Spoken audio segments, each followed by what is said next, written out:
POV. Kel, today was my birthday. I woke up with a huge smile, because turning 6 meant I was all grown up.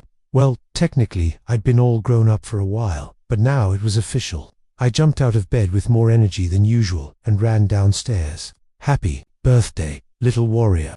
Dad shouted when I got to the kitchen, and he lifted me into the air like I was a sack of flour. I laughed so hard that Lyra woke up in Mummy's arms and started making those little noises babies make when they're happy. 6 years, Mummy said, giving me a hug that smelled like bread and flowers. My baby is growing so fast. I'm not a baby anymore, Mummy, I protested, but I liked it when she hugged me like that. You'll always be my baby to me, she said, and planted so many kisses on my face that I had to hide behind Dad. Breakfast was special because Mom had made pancakes with honey instead of the usual oatmeal. Rian tried to eat his with his hands, and they got sticky all the way to his ears, which made me laugh so hard I almost spit out my milk. What do you want to do on your special day? Dad asked me. Train, I said immediately, and explore the forest and play with Rian. Sounds like a perfect plan, Mom said. But first, I have something for you. She handed me a small box wrapped in blue cloth. Inside was a smooth, round stone that shimmered a little when the light hit it. It's a moonstone, Mom explained. My grandmother gave it to me when I was your age. Now it's yours. The stone felt warm in my hand, as if it had a life of its own. I liked it immediately. Thanks, Mom. After breakfast, Dad and I went to the yard to train. He'd prepared a surprise. He'd made new wooden poles and drawn circles on the ground with chalk. Today we're going to learn something new, Dad said. Balance and coordination. The exercises were more difficult than normal. I had to walk across a narrow board while holding my sword in position, jump between the circles without touching the lines, and perform complicated movements that made my head spin. But something strange was happening. Every time I started to lose my balance, it was as if something was gently pushing me back to the center. When I jumped between the circles, my feet knew exactly where to land without me having to think about it. Excellent, Kale, Dad said, but his voice sounded strange. How are you feeling? Good, I said, although in reality I felt different, as if there was energy running through my arms and legs. A little dizzy, maybe. Come here, Dad said, and bent down to look me in the eye. Does anything hurt? It doesn't, I said, but suddenly the world started spinning. But I think and then everything went black. I don't know how long I was asleep, but when I opened my eyes, I wasn't in the yard anymore. I was lying in my bed, with Mum sitting beside me, touching my forehead. Honey, she said softly, how are you feeling? What happened? I asked. My voice sounded strange, as if I'd been sleeping for days. You fainted during practice, Mom explained. Dad brought you up here. Are you in any pain? I thought for a moment. Actually, nothing hurt. In fact, I felt better, more awake than I'd ever been. No, I told her. I feel fine. But that wasn't entirely true. I felt fine, but I also felt different, like something had changed inside me while I was asleep. Mom touched my forehead again. You don't have a fever, are you sure? You feel okay? Yes, Mom. She didn't seem convinced, but smiled at me anyway. Well, rest a little longer. I'll get you something to eat when you're hungry. When Mom left, I lay staring at the ceiling. The room was quiet, but it was a strange silence. It was as if I could hear things I hadn't heard before. The sound of Mum walking around the kitchen 2 floors below. Dad talking to someone outside. I could even hear my own heartbeat. And then I heard something else. A voice. So soft it could have been the wind, but I somehow knew it was directed at me. Kale. I sat up in bed and looked around the room. No one was there. Don't be afraid, the voice said. It was warm and gentle, like the voice of a grandmother I'd never had. What's happening is natural. Who are you? I whispered. I am someone who understands what you are experiencing. Your awakening has begun, little one. It is different from others, but it is real awakening.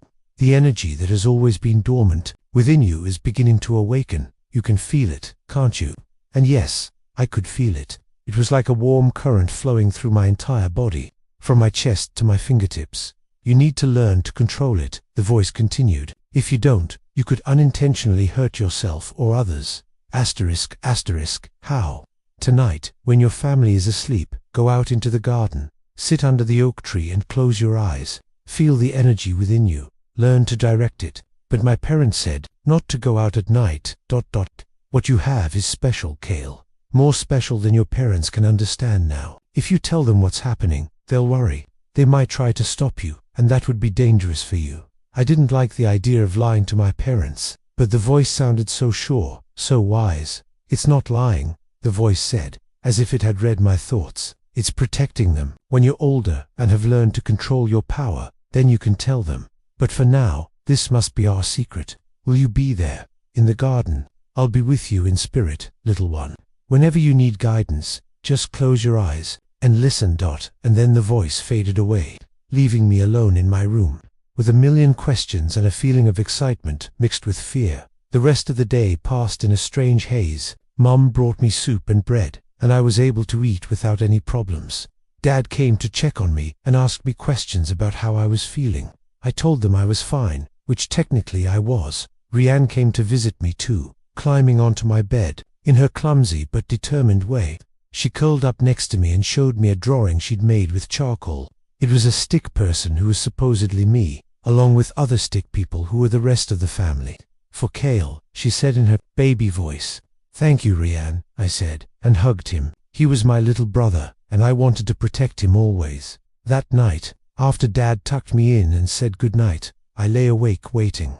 I waited until I heard Dad's soft snoring from my parents' room. I waited until the house became completely silent. Then I got out of bed very slowly and walked to the window. I opened it as quietly as I could and looked down.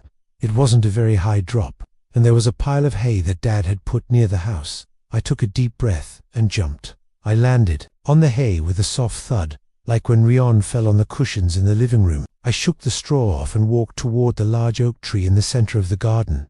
The garden looked different at night. The shadows made everything seem larger and more mysterious. But I wasn't afraid. Somehow, I knew I was safe. I sat under the oak tree, my back against its rough trunk, and closed my eyes as the voice had told me. At first, nothing happened, but after a few minutes, I began to feel that warm current again.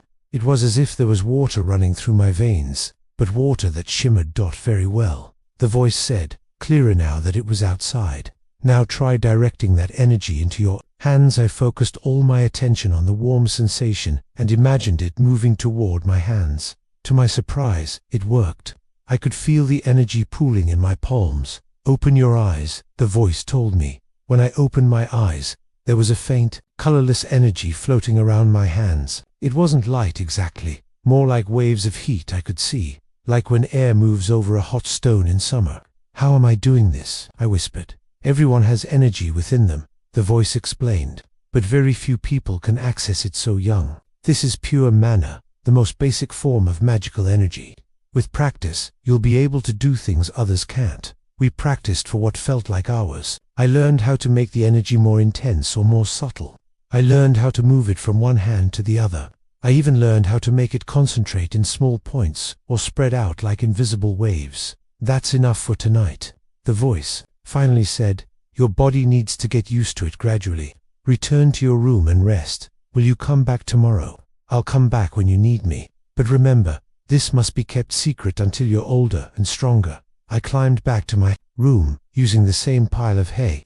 Once I was safely in my bed, I lay awake for a long time, staring at my hands in the darkness. The energy was no longer visible, but I could feel it waiting, like a friendly animal waiting to be called. I fell asleep with a smile on my face. My 6th birthday had definitely been the best day of my life, although I didn't know it had also been the day that changed my life forever.